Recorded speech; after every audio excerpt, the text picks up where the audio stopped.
আজকে সম্পূর্ণভাবে totally Saudi সকল ভিসার কার্যক্রম বন্ধ।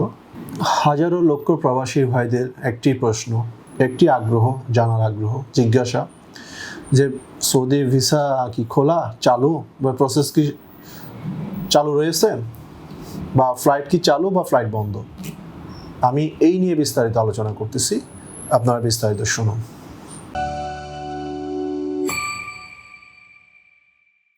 আসসালামু আলাইকুম ওয়া রাহমাতুল্লাহি ওয়া বারাকাতুহু। প্রিয় প্রবাসী ভাই এবং বিদেশ যাত্রী ভাইদেরকে জানাই আন্তরিক শুভেচ্ছা এবং অভিনন্দন। প্রিয় প্রবাসী ভাই, আপনারা অনেকেই ইতিমধ্যে জেনেছেন যে দেশের পরিস্থিতি অস্বাভাবিক। তো আমরা দোয়া করি যেন খুব শীঘ্রই ইনশাআল্লাহ পরিস্থিতি স্বাভাবিক হয়। এবং আজকের যে আমাদের নিয়মিত আপডেটের ভিতরে আজকে আপনাদের জন্য একটি আমরা নিউজ শেয়ার করব, সেটি হচ্ছে যে সৌদির সকল প্রকার কার্যক্রম বন্ধ, শুধুমাত্র ফ্লাইট ছাড়া। 4/8/2024 আজকে আমাদের 4 জন লোকের সকাল 8টায় ফ্লাইট হয়েছে। তো ফ্লাইট আলহামদুলিল্লাহ এখনও কার্যক্রম চালু আছে, তবে visa issue, man power, training, finger, medical সকল ধরনের কার্যক্রম সাময়িকভাবে স্থগিত। আপনাদের যে সোর্স আছে সেখান থেকে জানতে পারবেন। আমি যেটা অথেন্টিকভাবে আপনাকে বলছি এটি অথেন্টিক, এবং আমার নিউজের আমি যেটা জানি এবং সত্যতা দেখে আমি সব কিছু ভিডিও ফুটেজ ক্রিয়েট করি। তো ইনশাল্লাহ আপনারা ঘাবড়াবেন না, সব কিছুই ইনশাল্লাহ আমরা আগের মতো স্বাভাবিক হয়ে যাবে। আমরা দেশবাসী, আমরা সকলেই মর্মাহত। এবং আজকে আমি আরেকটা নিউজ দেখলাম, ইউএস এম্বাসির সকল প্রকার কার্যক্রম স্থগিত। ইতিমধ্যে আমাদের যেটি অসুবিধা দেখা দিয়েছে, প্রতিটি টিকিটের ভিতরে আমি গতকালকে সৌদি এয়ারলাইন্সের টিকিট পারচেস করছি 63,000 64,000 টাকা করে। সো অলমোস্ট 13 থেকে 14,000 টাকা পার টিকিটে ইনক্রিজ হয়েছে। এটা আমাদের জন্য মোটেই শুভ লক্ষণ নয়, এটা আমার জন্য কখনো কাম্য নয়। একজন প্রবাসী রেমিটেন্স যোদ্ধা, তারা খুব কষ্ট করে, ঋণ করে, ধার দেনা করে বিদেশে যায়। তো এই টিকিটগুলোর দাম বৃদ্ধি হওয়াতে অনেক প্রবাসী ভাইদের জন্য কষ্ট হচ্ছে। তো প্রিয় প্রবাসী ভাই, আপনাদের সুখে দুঃখে আমি ছিলাম, থাকবো। আমার পক্ষ থেকে আমি আমার কফিলের সাথে কথা বলেছি, আমাদের যে কোম্পানিগুলো আছে তাদের সাথে মিটিং করেছি। তাদের পক্ষ থেকে আমি আপনাদের এই বর্তমান পরিস্থিতিতে আমি আপনাদের পাশে থাকবো, এবং আগামী এই 1 মাসের ভিতরে যারা আমাদের এখানে বই জমা দিবেন তাদের জন্য আমি বিশেষ ডিসকাউন্টের ব্যবস্থা করার জন্য আমি চেষ্টা করব, এবং যতটুকু পারি করব। এই ছিল আমাদের প্রবাসী ভাইদের জন্য আমাদের কিছুটা চেষ্টা। তো আপনারা যদি সহযোগিতা করেন, ইনশাআল্লাহ আমরা আরও কিছু ভালো কিছু করতে পারবো। আমাদের যে আগের ভিসার রেট ছিল তাদের চেয়ে আমরা কিছুটা কমিয়ে আনবো, কারণ হচ্ছে আমরাও চাই যে এই প্রবাসী ভাইদেরকে পাশে থাকার, দেশের মানুষের পাশে থাকার। কিন্তু অনেক সময় আমাদের হাতে সব কিছু থাকে না, আমরাও পরিস্থিতির শিকার। সো আমাদেরকে ভুল বুঝবেন না। ইনশাআল্লাহ আজকে আমরা সাময়িকভাবে আমাদের অফিসের কার্যক্রম স্থগিত করতেছি। ইনশাআল্লাহ আমরা হয়তোবা পরিস্থিতি স্বাভাবিক হলে আমরা আবার অফিস কার্যক্রম চালু করব। সো আমাদের জন্য দোয়া করবেন, এবং আমাদের কল সেন্টারের নাম্বার খোলা থাকবে। আপনাদের যে কোনো প্রয়োজনে, যে কোনো তথ্য আমাদের কল সেন্টারে যোগাযোগ করবেন। ইনশাআল্লাহ আমরা আপনাদের তথ্য দিয়ে সহযোগিতা করব। আপনারা দেশ এবং দেশের বাইরে যেখানে আছেন না কেন, কোনো চিন্তা করবেন না, আমরা আপনাদের সাথে আছি, ইনশাআল্লাহ থাকবো এবং আপনাদের সহযোগিতা করেই যাব ইনশাআল্লাহ। তো আপনারা আজকে সম্পূর্ণভাবে টোটালি সৌদি সকল ভিসার কার্যক্রম বন্ধ। যাদের ম্যান পাওয়ার টিকিট হয়ে গেছে শুধুমাত্র তারা যেতে পারবেন। অবশ্যই তারা মনে রাখবেন, টিকিট যারা এয়ারপোর্টে যাবেন তাদের জন্য আমার একটু বিনীত অনুরোধ, আপনারা পর্যাপ্ত পরিমাণ টাইম নিয়ে বাসা থেকে বের হবেন, এবং পর্যাপ্ত পরিমাণ সময় এবং চিন্তাভাবনা করে আসবেন। যে কোনো সময় আপনার এয়ারপোর্টে বা উত্তরার দিকে আন্দোলন চলতেছে, এই আন্দোলনে আপনাদের যাতায়াতের ব্যাঘাত হতে পারে, নিউজে দেখবেন। সো এইটার জন্য আপনারা পর্যাপ্ত পরিমাণ সময় হাতে নিয়ে, পর্যাপ্ত পরিমাণ টাইম হাতে নিয়ে বাসা থেকে বের হবেন এবং নিরাপদে বের হবেন এবং সেফ থাকবেন। আপনারা সাবধানে চলাফেরা করবেন। এই ছিল আমাদের প্রবাসী ভাইদের জন্য বার্তা। আজকে আমরা খুব কঠিন পরিস্থিতি পার করতেছি।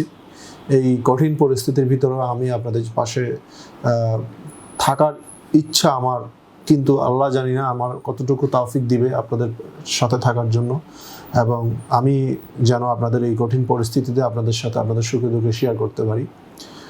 একটি কথা মনে রাখবেন, প্রবাসী ভাইদের কষ্ট আমার কষ্ট। যেহেতু আমি এই সেক্টর নিয়ে কাজ করি, আপনাদের সেক্টর নিয়ে আমার দীর্ঘ 10-12 বছর 13 বছর অতিক্রম করা, এই সেক্টরের মানুষ যদি ক্ষতি হয় আমার অনেকটা কষ্ট লাগে। আমি চেষ্টা করি আমার সাধ্য মতো একজন প্রবাসী ভাই যেন সর্বোচ্চ ভালো থাকে। তো আজকে প্রবাসী ভাইদের জন্য আমার শুধুমাত্র আমার পক্ষ থেকে সান্ত্বনা ছাড়া এই মুহূর্তে আমার কিছু করণীয় নাই। অনেক প্রবাসী ভাইরা মেডিকেল করতে পারতেছেন না, ফিঙ্গার দিতে পারতেছেন না, ভিসা প্রসেস করতে পারতেছেন না, অনেকের স্বপ্ন রয়ে গেছে, যারা যেতে পারতেছেন না। এই কষ্ট আসলে ভাষায় প্রকাশ করার মতো না। যারা অলরেডি টিকিট পাসপোর্ট হাতে পেয়েছেন তারা সাবধানে চলাফেরা করবেন। রাস্তায় গাড়ি ঘোড়ার সংকট, এয়ারপোর্টে আপনারা আইন শৃঙ্খলা মেনে চলবেন, সুশৃঙ্খলভাবে যাবেন। প্রবাসী ভাইদের জন্য আমার এতটুকুই বার্তা। সত্যি আমি খুবই মর্মাহত, আমার খুবই কষ্ট লাগতেছে। বিগত 20-22 দিন ধরে আমরা কোনো প্রকার সঠিকভাবে আমরা কার্যক্রমগুলো নিয়মভাবে আমরা পরিচালনা করতে পারতেছি না। তো এটা দেশ এবং জাতির জন্য সত্যি কষ্টকর। আমরা আল্লাহর কাছে প্রার্থনা করি এই কষ্ট থেকে যেন আমরা পরিত্রাণ পাই। একটি প্রবাসী তার ঋণ দেনা ধার বিভিন্নভাবে সে টাকাটা খুব কষ্ট করে অ্যারেঞ্জ করে তার বিদেশ যাত্রায় নিয়োজিত করে, এবং প্রবাসীদের কষ্টের আয়ের টাকা আমরা বিগত 15-20 দিন যাবৎ সত্যি কথা বলতে কি কোনো কার্যক্রম আমরা ঠিকমতো চালিয়ে যেতে পারতেছিলাম না।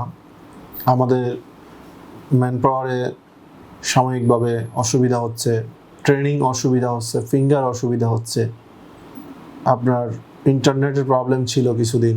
তো সব কিছু মিলেই আমরা খুব দুঃসময় পার করতেছি। তো আমাদের এখানে অনেক বাহিরা পাসপোর্ট জমা দিয়েছেন, মেডিকেল করতে পারতেছেন না, ফিঙ্গার করতে পারতেছেন না। আমরা সকলেই পরিস্থিতির শিকার।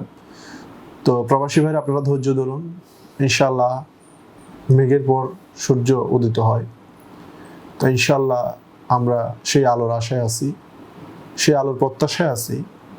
প্রবাসী ভাই আপনাদের জন্য এতটুকু কথা দিচ্ছি, এই মাসে ইনশাআল্লাহ আমার কোম্পানি থেকে আমি যতটুকু সুযোগ পাই আপনাদের জন্য, যতটুকু ছাড় দেওয়ার আমি চেষ্টা করব যেন আপনাদেরকে আমি সহযোগিতা করতে পারি। এই প্রত্যাশা ব্যক্ত করে আমাদের আজকের কার্যক্রম এবং আগামী 2-1 দিন আমরা অফিসের কার্যক্রম, অফিসিয়ালি কার্যক্রম সাময়িকভাবে স্থগিত করছি, এবং আমরা ফোনে আমরা এবং বা ভিডিওর বার্তার মাধ্যমে আপনাদেরকে সমসাময়িক আপডেট দিব। আপনারা বিস্তারিত কমেন্ট করে জানাবেন কি প্রবলেম আছেন, কি প্রবলেম ফেস করতেছেন। আমরা আপনাদের সহযোগিতা করব ভিডিও বার্তার মাধ্যমে, অডিও বার্তার মাধ্যমে, ফোন কলের মাধ্যমে আপনাদের সর্বোচ্চ সেবা আমরা দিব।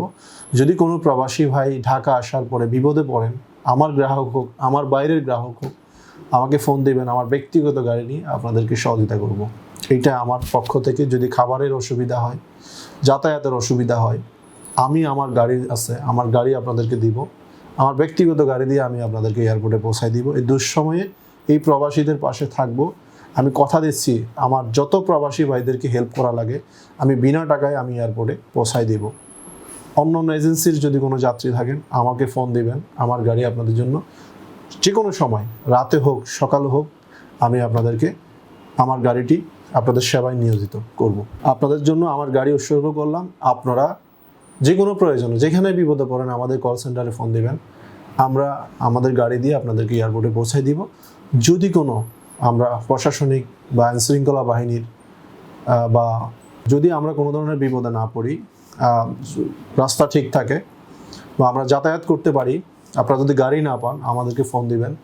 আমরা অন্য এজেন্সির প্রবাসী ভাইদেরকেও আমরা সহযোগিতা করব, এবং আপনাদের খাবারের যদি কোনো অসুবিধা হয় বা সাময়িকভাবে থাকার যদি অসুবিধা হয় আমাদেরকে ফোন দিবেন। আমরা যতটুকু পারি ইনশাআল্লাহ আপনাদের পাশে থাকব। এই অস্বাভাবিক পরিস্থিতিতে আপনারা যেন আপনাদের কাঙ্ক্ষিত লক্ষ্যে পৌঁছতে পারেন, এটা নিয়ে আমাদের অফিসের পক্ষ থেকে এই ভিডিও আপনাদের জন্য, যারা আপনারা যেন সুসন্ধানে বা সব কিছু আপনারা অনেক ঋণ করে কষ্ট করে আসছেন, চাই না আপনাদের ফ্লাইটটা মিস হোক বা আপনাদের যেতে যেতে অসুবিধা হোক, সেই কষ্ট আমি বুঝি। আপনাদের কাজ আমি করি, আপনাদের কত কষ্ট আমি জানি। তো সেজন্য আমার পক্ষ থেকে এতটুকু সহযোগিতা আপনাদের জন্য আমি নিয়োজিত হব ইনশাআল্লাহ। সশরীরে আমি নিজেই আপনাদেরকে পৌঁছায় দিব। আসসালামু আলাইকুম ওয়া রাহমাতুল্লাহি ওয়া বারাকাতুহু।